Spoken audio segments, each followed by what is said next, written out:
This is Orlando Sentinel Now.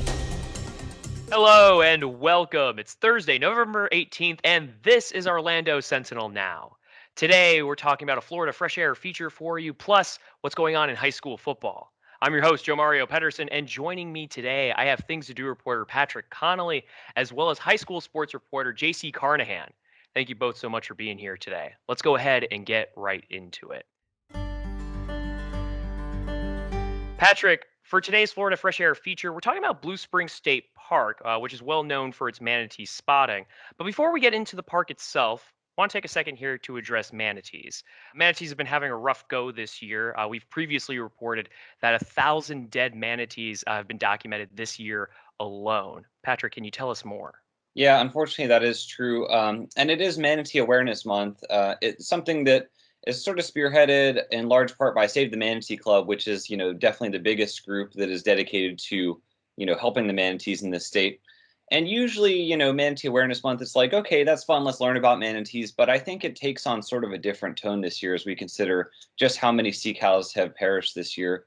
And in large part, it's due to starvation and malnourishment. The seagrass, which they eat, manatees, they're vegetarians, but they have to eat a lot of veggies, aquatic veggies, to sustain themselves. And seagrass populations have been suffering in the Indian River Lagoon in particular, which is out near Titusville. Unfortunately, the manatees just don't have quite enough to eat. This is at least in part because of pollution from nitrogen from both lawns and wastewater and septic tanks. And that is causing these, big algae blooms, which is kind of choking out the growth of natural seagrass. So unfortunately, the manatees have had a really tough year. Also not helped by boat collisions, which, has been a cause of some of their injuries and deaths as well. But only about 4 in 10 manatees are necropsied. So it's unclear exactly the full picture, but we do know, unfortunately, that more than 1,000 manatees have perished this year. That's been documented. So It's pretty horrible news, a story that's far from over, but one that we'll continue to monitor as we receive updates on that. Patrick, thank you so much for that. But before I let you go, let's pivot a little bit to Blue Springs State Park. As we mentioned before, known for manatee spotting, but known for much more than that. Can you tell us more about the park? Well, I do want to hang on with the manatees for just a minute there because it is manatee season. So generally, Blue Spring, they have this beautiful, pristine spring run. It's the largest spring on the St. Johns River, discharging more than 100 million gallons of water per day, a first magnitude spring.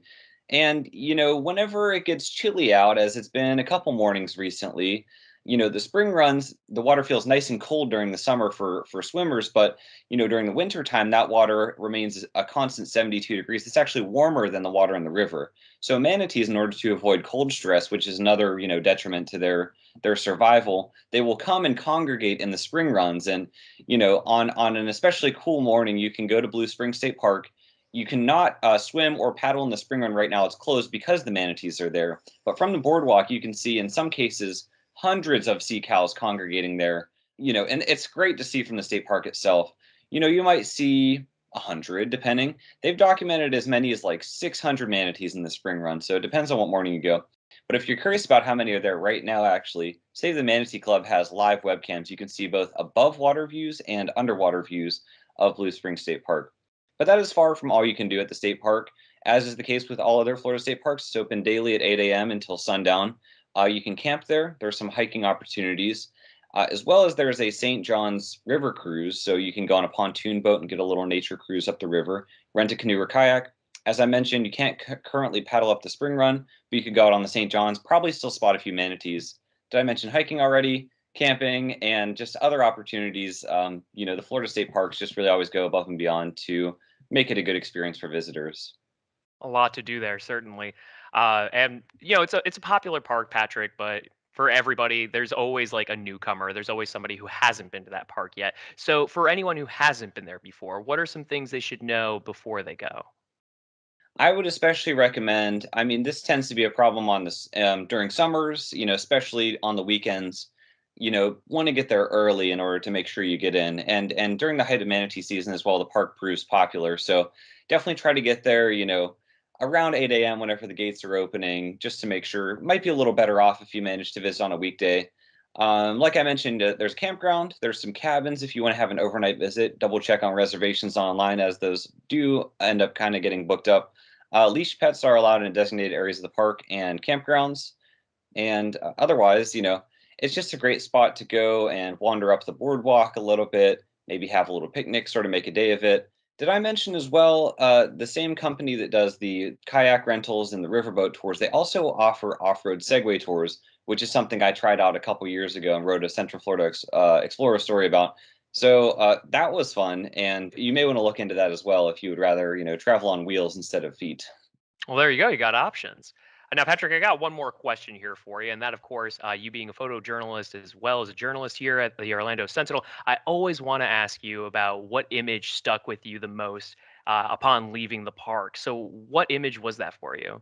I'm going to take this opportunity to shout out one of my mentors and my hero, Red Huber, who is a longtime Orlando Sentinel photojournalist. And he is someone who has always been a lover of wildlife and just a good, steward in the community. So he made some inroads with FWC and Save the Manatee Club, and he's gotten some really good access over the years to photograph manatees. I should mention that if you ever find yourself next to one, don't touch it, don't harass it. That is illegal. However, Red was able to get up a couple times pretty up close with the manatees with his camera and document some of that. So you may be able to see some of those pictures as well. He's had some really good stuff over the years, which frankly I can't quite top because I've never been that close in the water with them. Some really incredible stuff he got. Absolutely. Be sure to take a look at Patrick's Florida Fresh Air feature coming out on Friday. They come out every Friday, so be on the lookout for even more Florida gems. Patrick, thank you so much. All right, JC, I want to come over to you now. We're talking about high school football, of course, and we're talking about the second round of playoffs. Now, we've got quite a few teams in the second round. We've got 12 teams here in the Orlando area. Can you tell us who you're looking forward to seeing? Well, when you look at the 12 teams in the playoffs this Friday night, we've only got 4 games being played in our own backyard here in the Orlando area. You've got Edgewater playing at home. You've got Orlando Christian Prep playing at home as well. But the two matchups that are pitting local versus local teams are actually rematches from the regular season.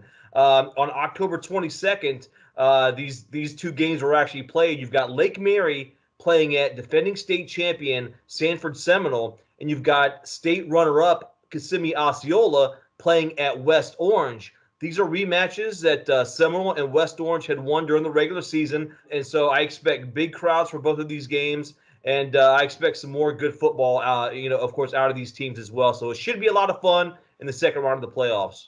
Well, nice. And JC, I do want to take a second here to pivot a little bit because we also have two local private schools playing in the Sunshine State Athletic Conference. Can you tell us who they are? Yeah, that game is going to be played Saturday night, 7 p.m.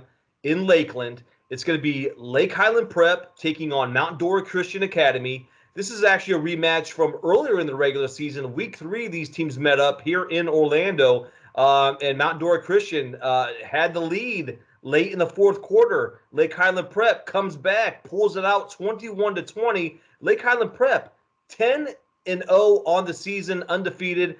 Mount Dora Christian, the only loss they have in an 8-1 record is to Lake Highland. So this rematch should be a great one. When you talk about the small schools here, small school teams in the Orlando area, we've got some of the best from around the state. And this is actually, I think, the 4th year in a row that we will have a Sunshine State Athletic Conference champion from right here in our own backyard. All right.